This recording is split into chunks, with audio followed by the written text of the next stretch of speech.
Hello, screenwriters, and welcome to Writing for Screens, the screenwriting step-by-step project, episode number 163.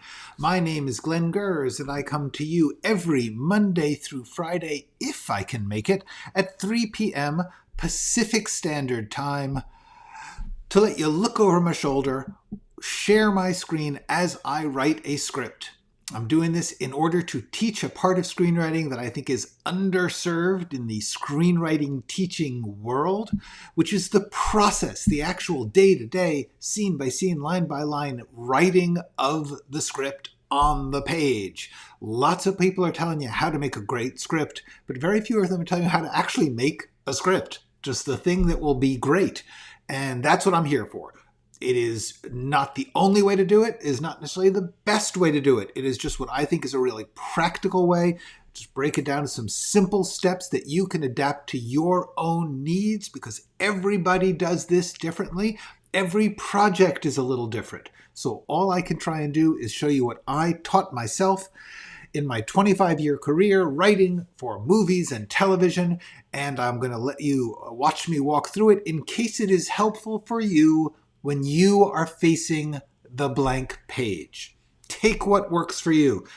Do what is best for you to get your script done. You do not have to watch all of these. It is not like there is a special plan that comes through if you watch them all. Watch some, don't watch others, whatever is good for you. I'm just trying to demonstrate in case you can pick up some cool tips when you are watching. Hello, Matthew. Hello, Larry.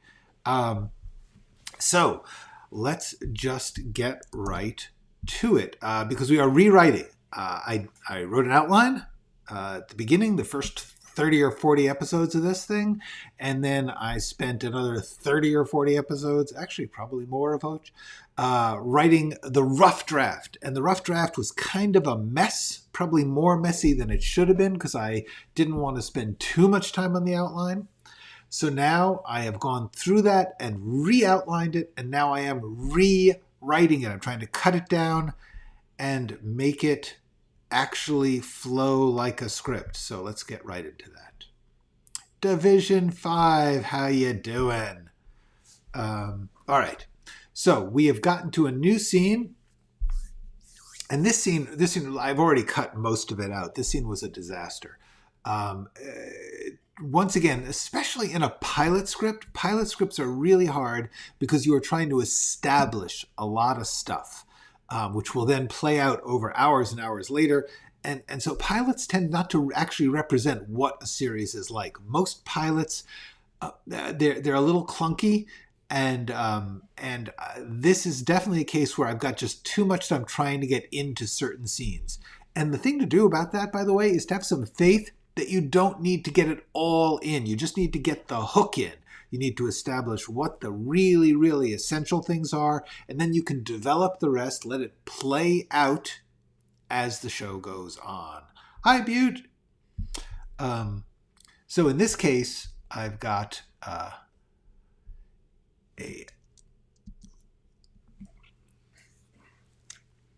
right. One of the things about this is I just don't know that funky hipster typewriter repair place in Akron, Ohio is the most believable. But you know what? In fact, it's an inexpensive city. And I think a lot of communities, not that I really know much about this, but sometimes you get a lot of people who are artistic and creative, and they can't afford to live in the big, creative, impressive cities like New York and San Francisco. And so actually, I'm just going to believe that this can exist in Akron. Hello, Natasha. Hello, Jean. All right. But I'm going to make it a typewriter repair cafe because that's good. Actually, I'm going to have a nostalgia repair cafe. Okay. Nostalgia, not glia. All right.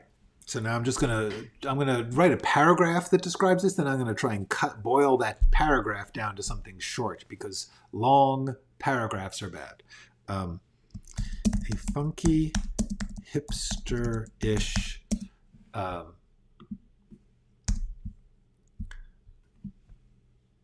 cafe.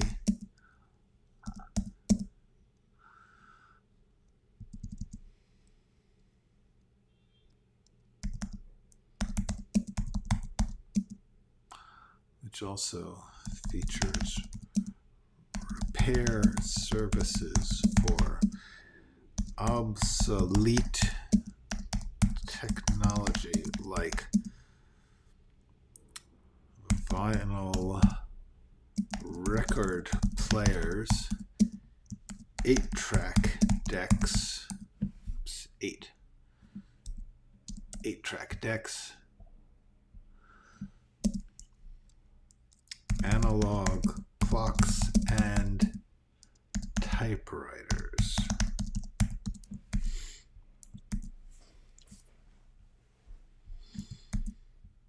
Which also features is not my favorite phrase.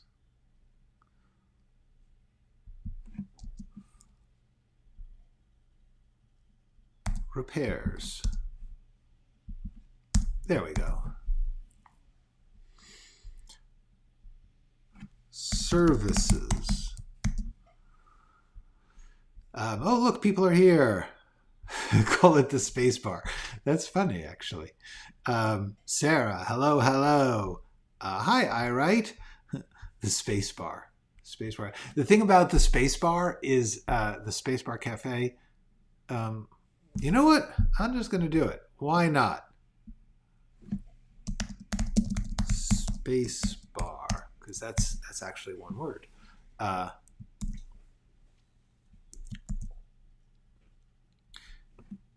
And it doesn't have to be funky. It's already hipsterish. It's already cool. Hey, hi Tavana. How's things down on the farm? Okay. So,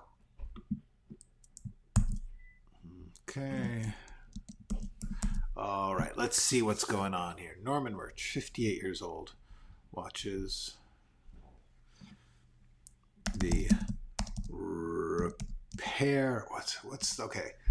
Repairista.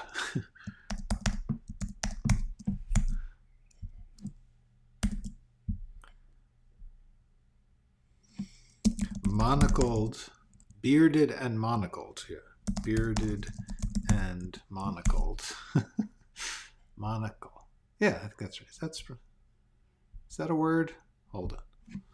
How does that spelled? Monocle. Right? That's spelled right. Hold on. How do you spell monocle?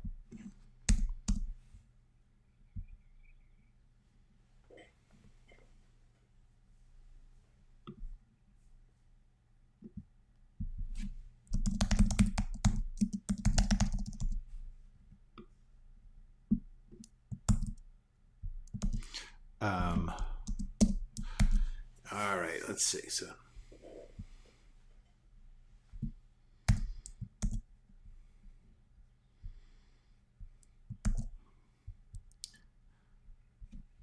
hello, Christian Koenig. Somebody new. I have not seen you before. Good to have you. Thank you so much for being here.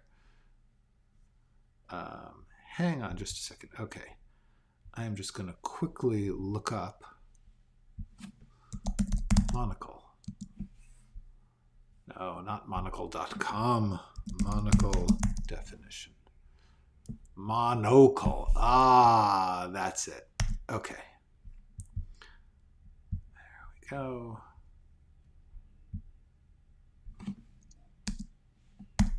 There we go. Monocled. That's a terrible thing.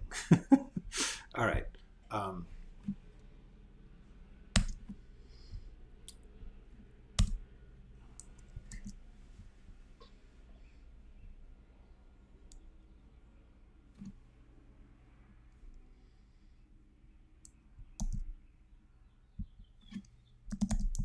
I'm going to assume that we understand his refers to Norman, not the Reparista. Norman.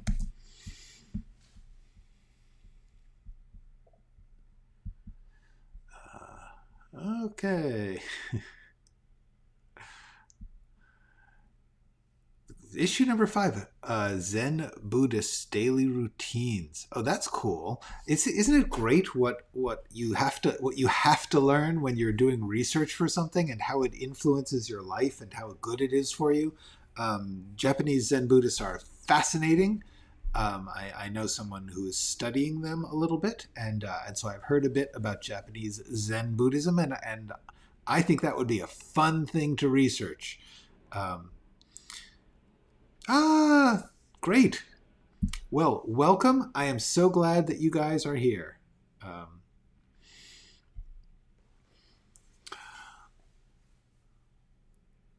Yes, but we have to remember always remember the purpose of the scene. The purpose is Norman, not the typewriter. The purpose is to establish Norman. The typewriter is just there to establish Norman as a former journalist.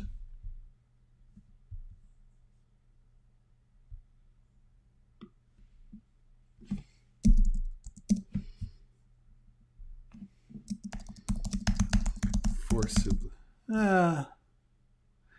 It's a new.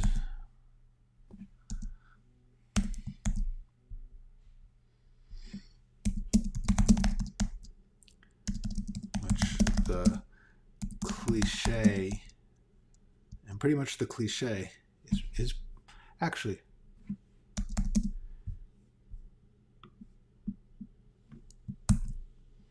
Norman is pretty much the cliche of a newspaper journalist,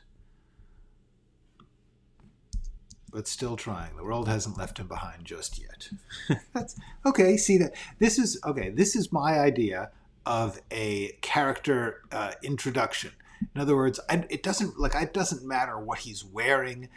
Sometimes it can be nice to say he's in a tweedy sports jacket or something, but the truth is I don't know what he's wearing. It doesn't matter. What matters is who he is, who is the essential Norman that we are going to then learn about and watch him take actions.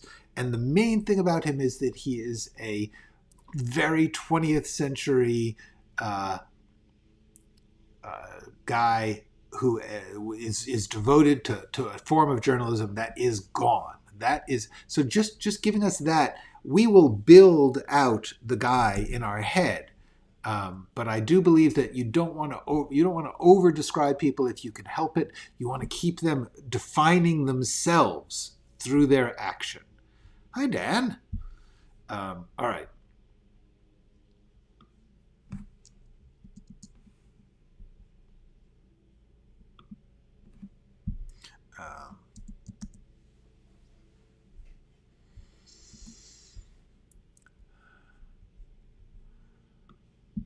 Actually, fighting to sense of a world that's left him behind. There we go. Actually, I like that better.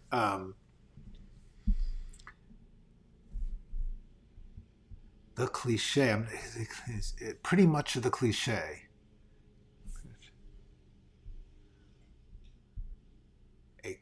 It's pretty much a cliche. Pretty much a cliche. That's what we want. A newspaper journalist is pretty much a cliche. A newspaper journalist fighting to make sense of a world that's left him behind. That's okay. That's meaner, harsher. But I think it'll help. It juices them up. It gives us some. So yeah, I'm okay with that. You know, you do what you do. You do the best you can.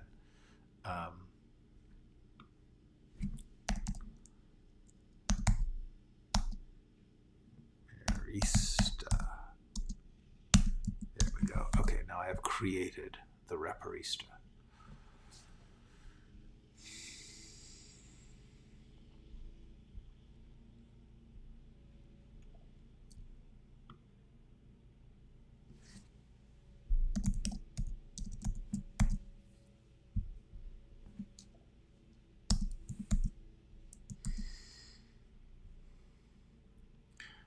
Hi, Roddy.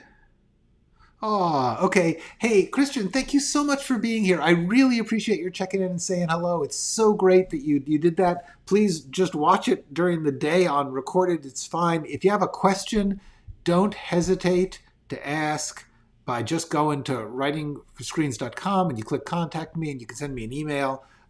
Get some sleep. All right.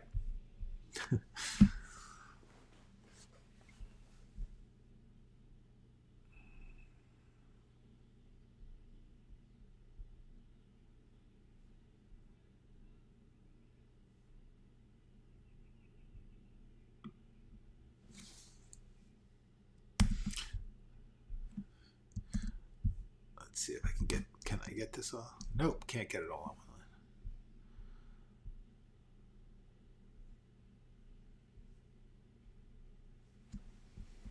line. Except, here's the thing. So look at this. Because I'm about to say battered selectric typewriter, why do I have to say typewriters? So yeah. See, this is snapping along. All right. Gonna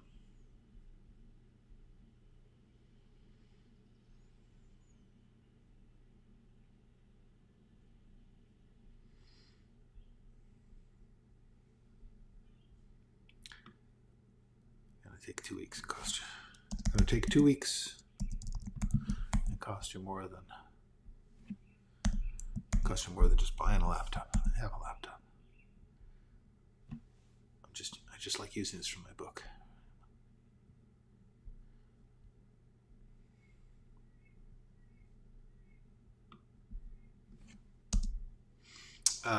Okay, so you see this.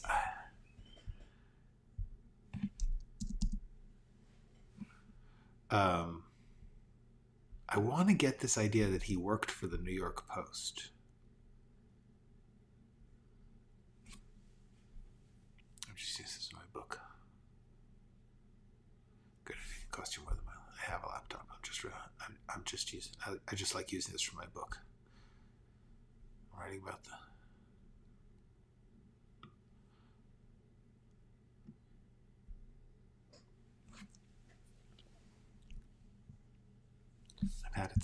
I've had it since. I've had it. Maybe I can put this in there. I have a laptop. I just like using it. I've had this thing since.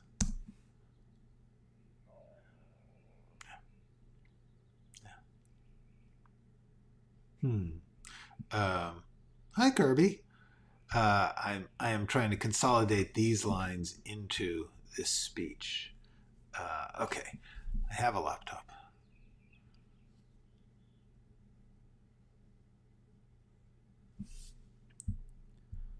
Let's make it look. I just like using this for my book. Right. I bought that thing when I was. I bought that thing. I bought that thing when I was. I bought that when I worked the Post.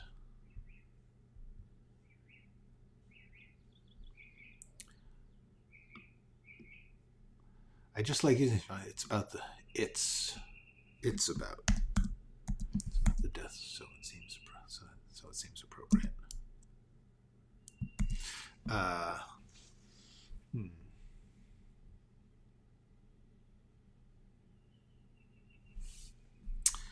All right, let me see. I need to give. Let me see. Roddy, writing the rough draft, the scene doesn't work 90% or so. Is it all right to go back and rewrite the scene? Yeah, I mean, yeah, sure. It's all right. Whatever you want. I don't advise overdoing the going back and perfecting things. But no, of course, when you're writing a scene, the writing of a scene includes going back through it a couple times. You often will go back through a scene and get it right before you move on. The thing you don't want to do is keep going back to the same couple of scenes and just making them perfect when you don't have the rest of it, because you just don't know what you're going to need. But yes, absolutely all right. When I say, as I have, push forward, get the whole thing done, and then go back, that's more of a general principle. It's not like an absolute rule. Like, if you happen to fix something as you go, you've ruined it. Not at all. If you also, if you get something, if you're like, you see it, you're like, no, I can get this better. Get it better, of course. The better you make your rough draft, the less you have to do what I'm doing now, which is to completely reimagine a scene. So yeah, absolutely. That's fine. Don't even worry about it. Just if you notice that you are dwelling on something and you still haven't done the rest of it and you're spending a long time going over and over and making some scene just right, that's something you just say to yourself, maybe it would be healthy to complete the rest of the work around it.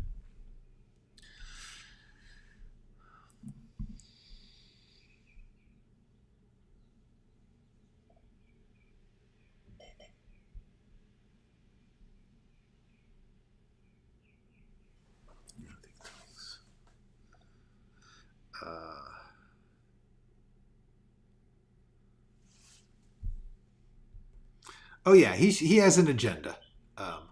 You're welcome.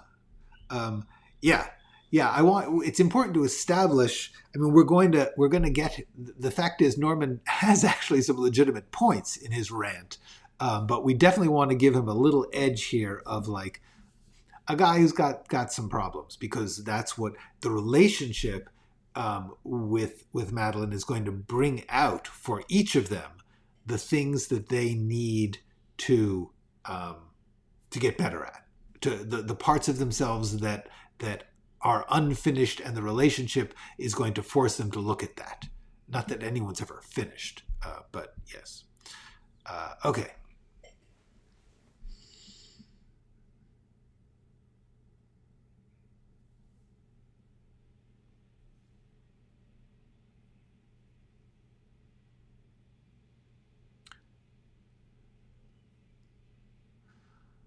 I just like using this from my book.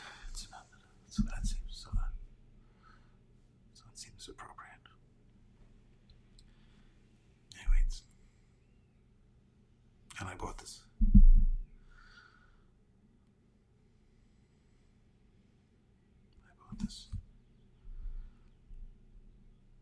I've had this.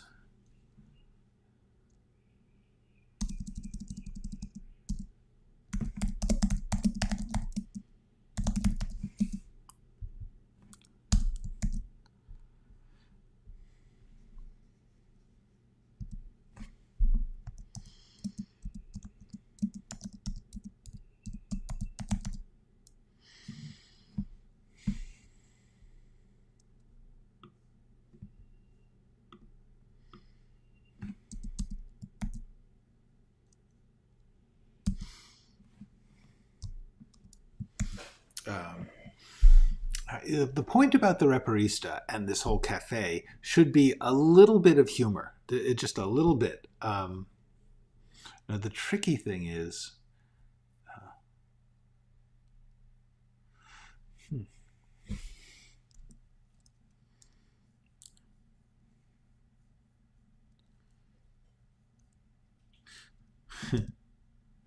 hold on, I'm working up a bit here.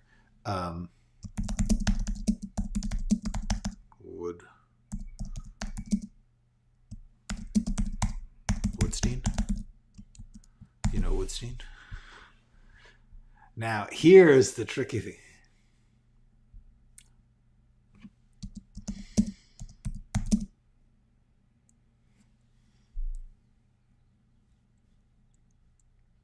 I was 12 years old during Watergate. Hell, I was 12 years old.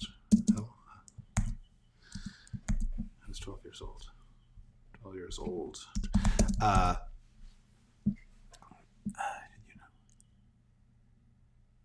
was 12 years old when Watergate broke. Watergate broke. Yeah, it was a good century. Yeah, that was.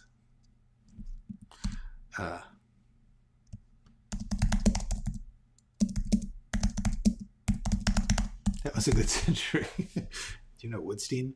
You know what? I'm going to do this because nobody really cares, and that would be funny. Um, Here's the thing. Woodstein was Woodward and Bernstein. For those of you who don't know this, Woodward and Bernstein were the two journalists who broke the Watergate story and greatly enhanced the reputation of journalism for people like Norman. And were then published the book All the President's Men. In the movie All the President's Men, they call Woodward and some of the bosses, some of the older editors, call Woodward and Bernstein Woodstein. I believe. I'll have to rewatch that movie to be sure. I was 12 years old. I was 12 years old when Watergate broke. It was a good century.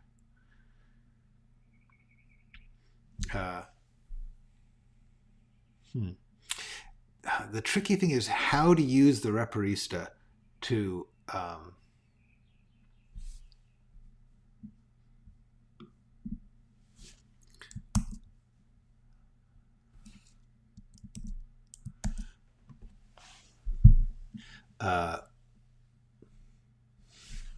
what's the use? The good use of is actually to I mean, we're trying to show that while Norman is a product of the 20th century and all,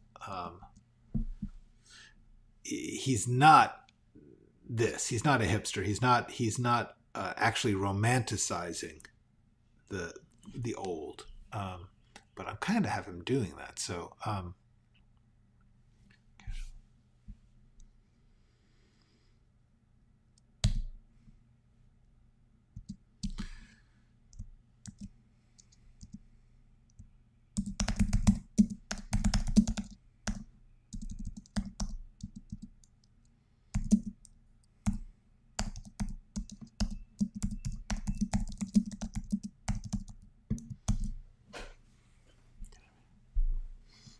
I was just thinking. I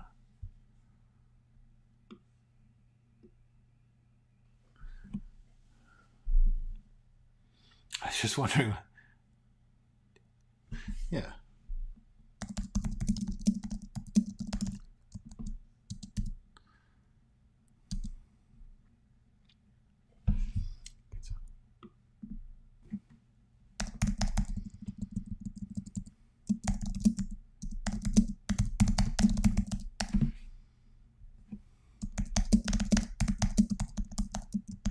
There we go.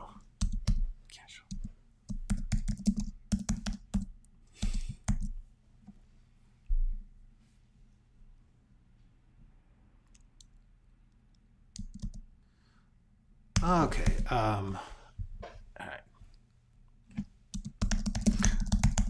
One thing I wanted to do was make it clear that the Reparista's modus operandi is antique and therefore really inconvenient.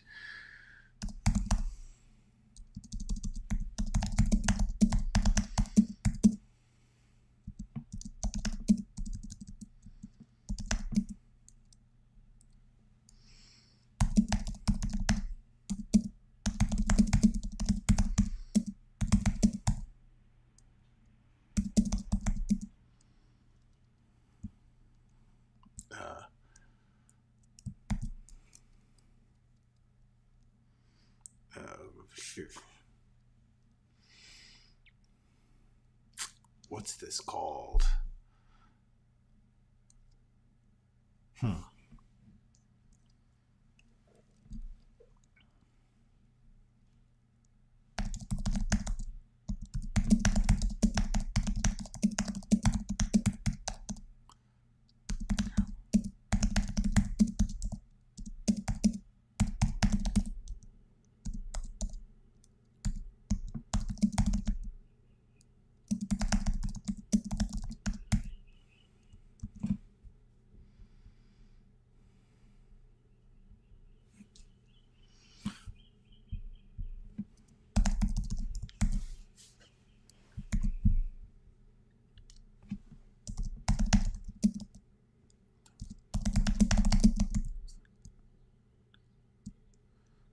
time is it? Is it 3? There we go. All right.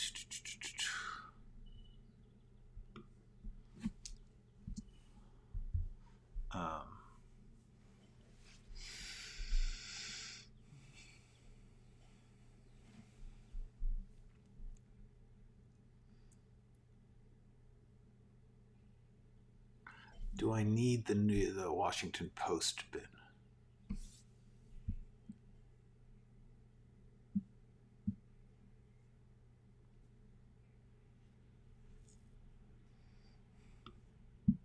Don't really.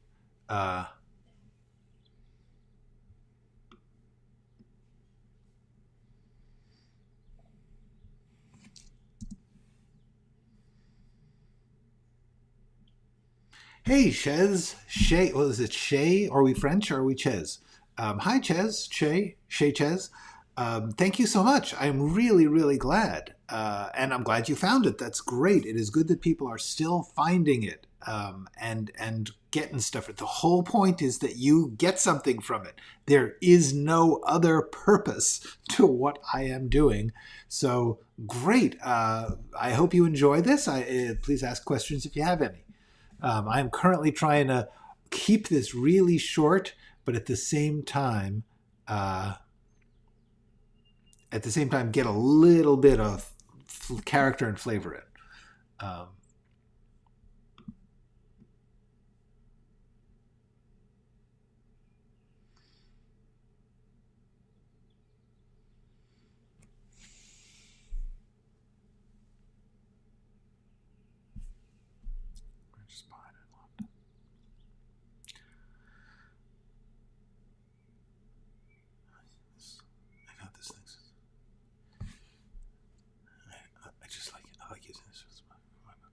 I like using this.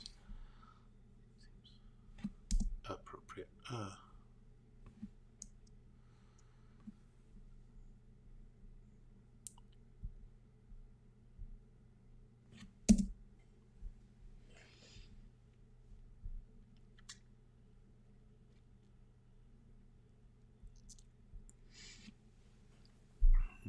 So, I feel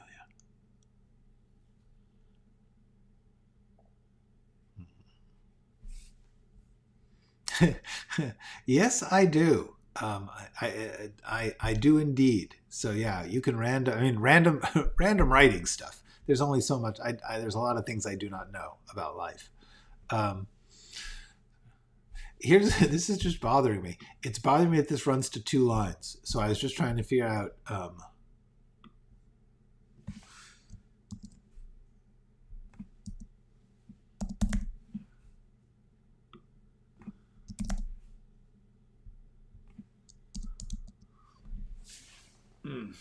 No, see, that looks like Norman's doing it.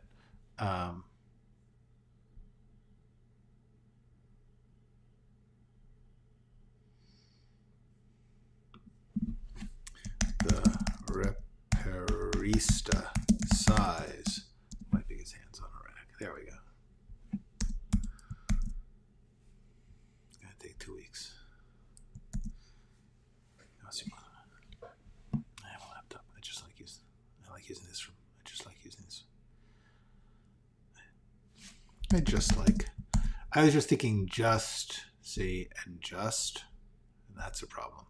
But it costs you more than just buying a laptop. I have a laptop. I'm using this. I'm just using it. I just like using this from my book. It's about the death spiral of civilization. So it seems appropriate.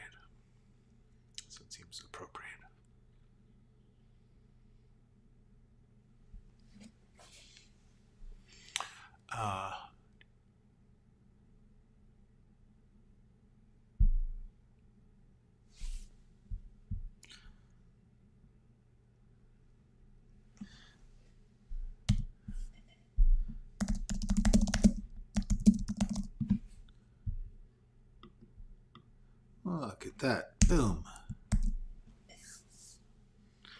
So it feels appropriate. So it feels.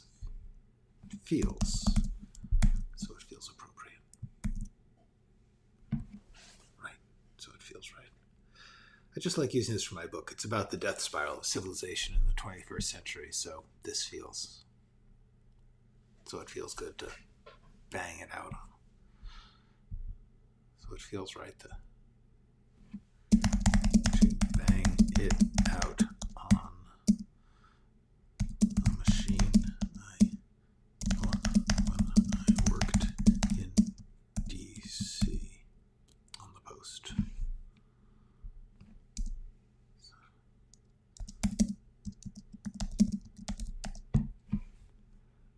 Worked in DC at the Post.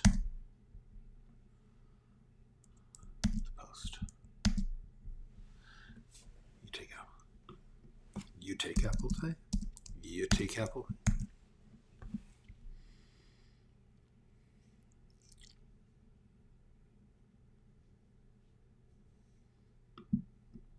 Actually, this is clever. See, because the thing is, it takes a while to do them.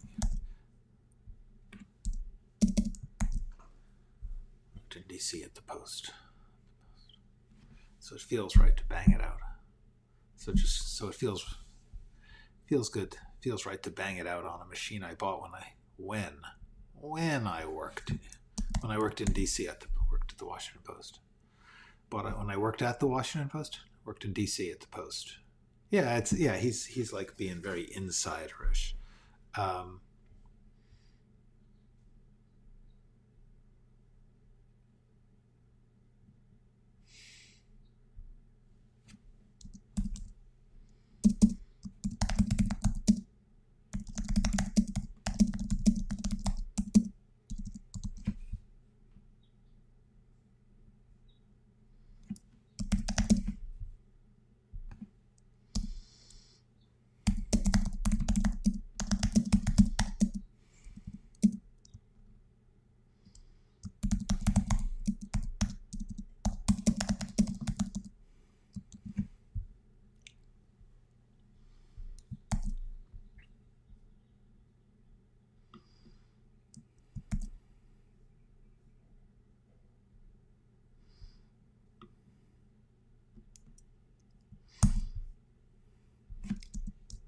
As the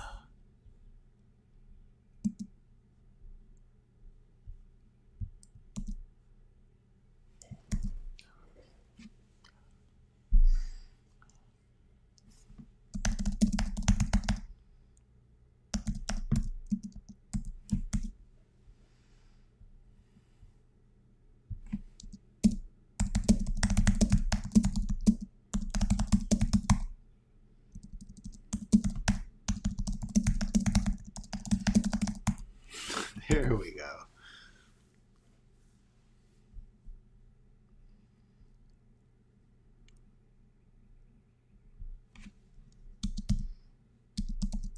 Don't know.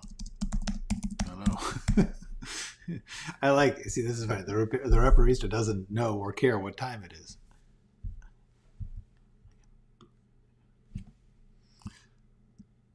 Crap. I got a thing. Crap.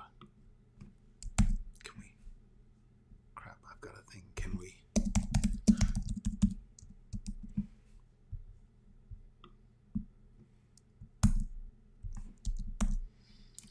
All right.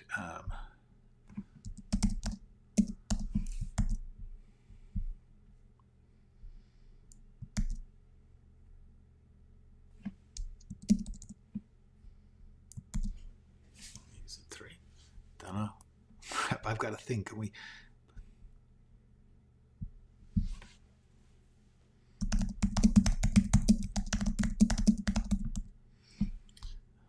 There we go.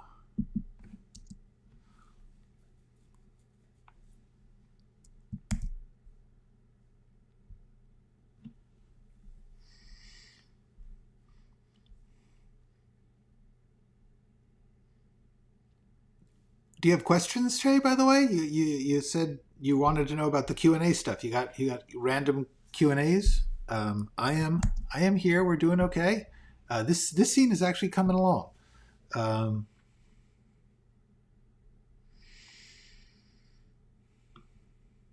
Is, alas, a cliche. That's better. Fighting to make sense.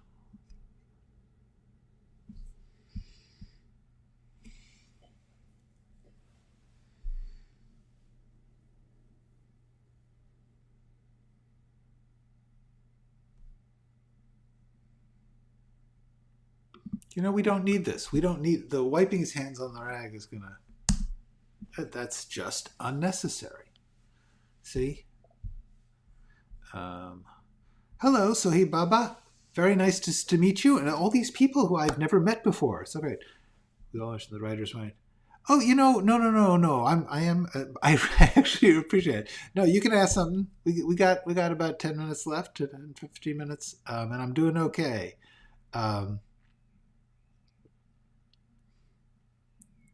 Excellent. My first advice on writing short films is it's a good idea because you can do those. I mean, like I would say one tip on writing a short is write something you can do, because that's the whole point. I mean, maybe you don't want to direct for yourself, but somebody that someone around you could do. Don't write a short that's going to require like a car wreck or a spaceship, if you can help it, unless you know somebody who knows how to do those things. The main thing about a short film is you want it to be doable. So try and conceive of it as, part of the writing is the conceiving, is what story you're telling. And it's very hard to raise money for short films because there's no money that's going to come in. So anyone who's giving you money for a short film is donating it. And that's great if you get that, but you usually don't get a lot. So therefore, I would say tip number one is try and think of it in terms of things you can imagine getting done in the world that you live in. Whatever, I don't know if you're a film student. I don't know if you might work in a studio and have access to a lot of equipment. The other thing about short films is, first of all, watch a lot of them, because it's really true of any writing. Watch a lot of the thing. A lot of versions, a lot of examples of the thing that you want to do. Self-educate that way. And then start to think, like, what is the superpower? What is the secret magic of this particular short? Is it a reveal of character? Do you need a really good actor? Is it the clever dialogue? Is it some kind of camera trick? Whatever it is, build around that. Try and figure out, make that, usually have it, hit its height toward the end.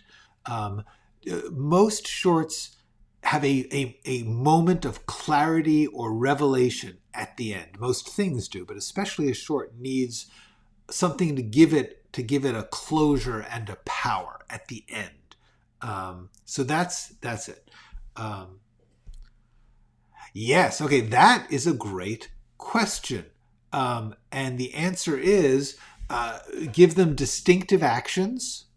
Character is defined by and created by what someone does. Even if what they do is refuse to answer questions, that defines their character. I would say don't worry about it. I mean, I personally think that dialogue should be overused. I think that dialogue, people tend to say, like, don't use dialogue as if dialogue is somehow bad. Dialogue is good. Just make your dialogue good. Work on making it good. Giving it some back and forth, giving it some character action. That's the main thing about dialogue. Dialogue is action. And by action, I mean specifically dramatic action, which is, I define here in this video, dramatic action. Because the point is, it's not about action like a chase or a fist fight. Action has to do with somebody trying to do something, usually to another person, in their dialogue. In other words, what are they trying to accomplish when they talk? But the main thing that defines character is action, is their distinctive action. If they, even in just one scene, you can have characters begin with one kind of action and then end with another, and that reveals something about, like, oh, they were actually angry at this person all along, or they actually needed love. Whatever it is, action is really, really about the reveal of something. and you really want to know what it is you're trying to say. And that could be something clever, or it could be something emotionally powerful. The main thing is that you're going to end with something. I would also say, actually, weirdly enough, even though it's slightly shortened, the 6 questions I would say is, what do they want and what are they doing about it? That's going to define their character. You're not going to have a lot of layers of what they do about it, but still, what are they doing? 2 people meeting each other and one person is trying to stop them from doing something. Well, now it sounds like that's good. Now the only question is, how does it end? That's the last the 6 questions. And the question is, do they do it? Do they overcome the doings? Or do we find out something that they had a good reason for stopping them? Look, whatever the ending is, then you've got your story. It sounds like your short's going to be good. That's all I would say. And I would not be afraid of dialogue. Watch a bunch of shorts. You'll see many of them have good dialogue. Really, I mean, like, you should also check into like some short plays, like they have like 10-minute plays, and or a good scene from the theater, because you get to see how people act and beginnings, middles, and ends in behavior. But really, it's all about, how does it end now that you've got this? That's the thing. I would love to know what that means, Thumper. I cannot imagine that it's wasted. That there's nothing wrong with you, Thumper. How about a serial? Make chapters instead of short.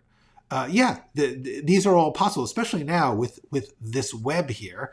You could create a web series. You're not going to make a lot of money from it. You're probably not going to make any money, but that's okay. The point about the serial is it can be fun. What you want to do is study serials and understand how you keep people from not starting the next episode, because that's the trick, is to have enough of reveals and cliffhangers that at the end of each episode, somebody wants to see the next. That's the key. Hi, Martellatoso. Hi, Baba. Nice to meet you first time here. Protagonist wants and needs. Yeah, I'm going to... This is a great one, because a lot of people talk about this, and to a certain extent, I believe that this is an unnecessary concern. Some people look like they want this and they need this.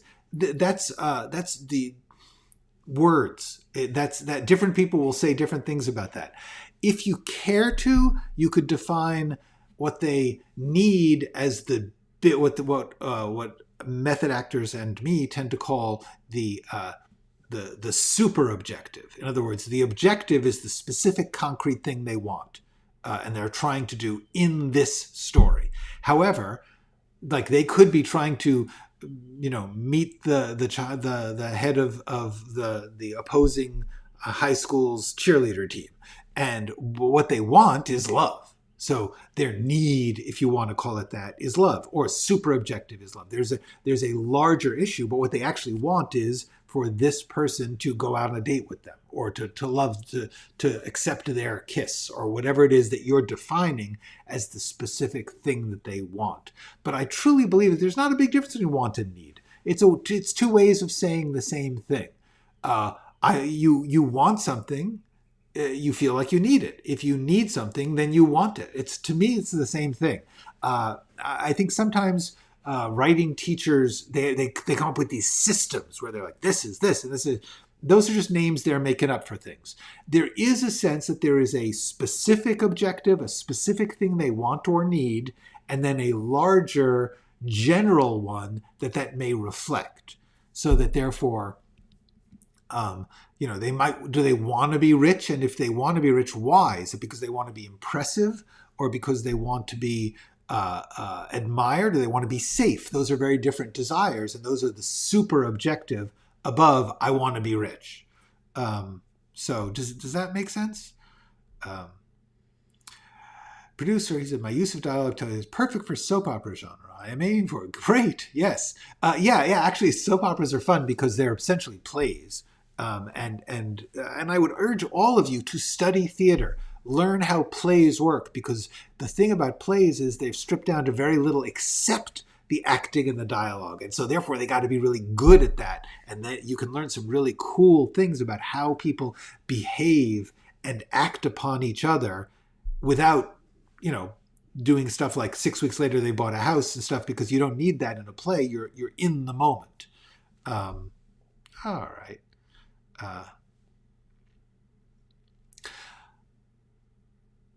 Okay, if you can see it, then you're good. You're good. It doesn't have to be like, it's a short. It could be just an insight, a moment of feeling.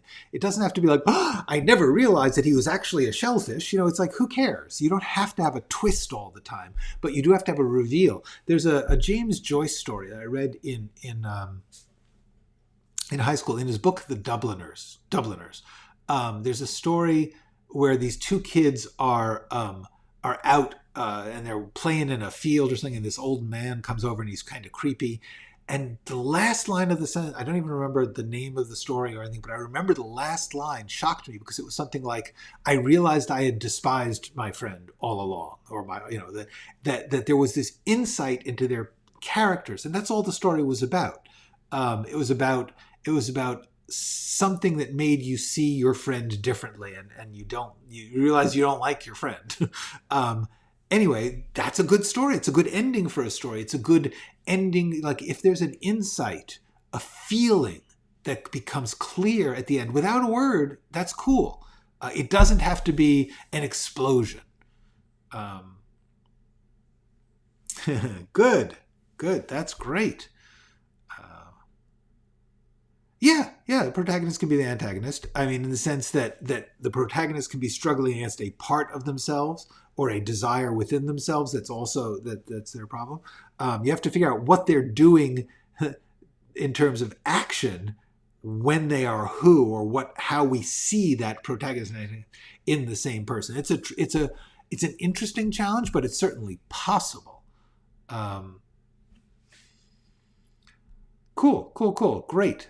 Yay. Okay, you got that. Great. Well, we're coming up to the end. Watch the actors. Yes, this is very good. Aries Aurelian is making a good point.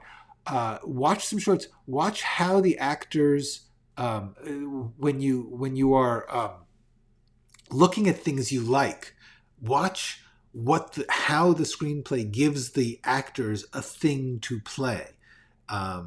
It's really, really good. I think a reveal and a twist are slightly different, because a reveal is either somebody, and they can be the same, but a reveal is a new bit of information or an understanding that we didn't have before, whereas a twist is a change. Now, in theory, a reveal could be a twist, but a twist is something where the story changes, or our understanding of the story changes. A reveal could be the unveiling of a thing that we suspected but didn't know. I feel like they are they're related, but they are slightly different, because a plot twist doesn't necessarily have to be a reveal. It could be simply a change, like a character. Like at the very beginning of Aaron Brockovich. This is going to be a minor spoiler, but it's in the first 5 minutes, I think. She gets hit by a car. Her car gets hit by a car, and that takes her story in a whole other direction.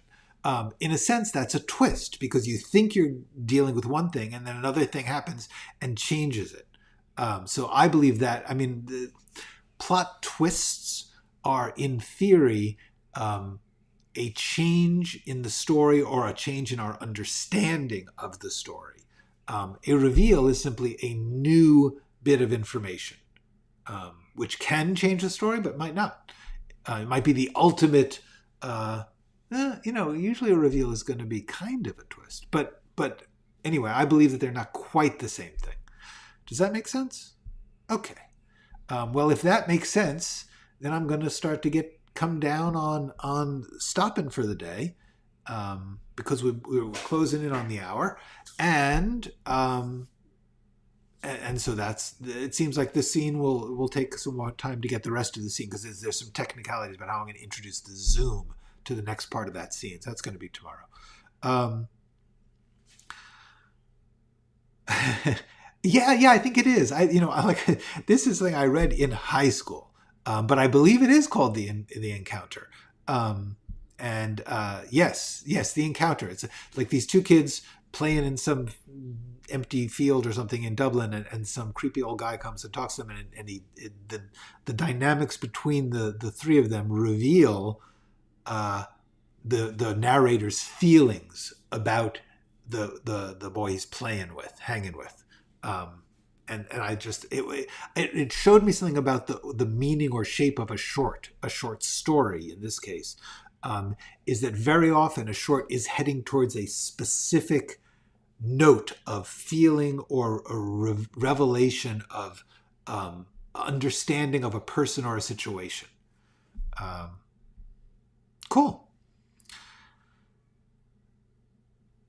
The main thing is those 6 questions. The idea that you are tracking a person who is in a situation where they, you always kind of sound a little like yourself, I think, but you at the same time, it's your version of that person.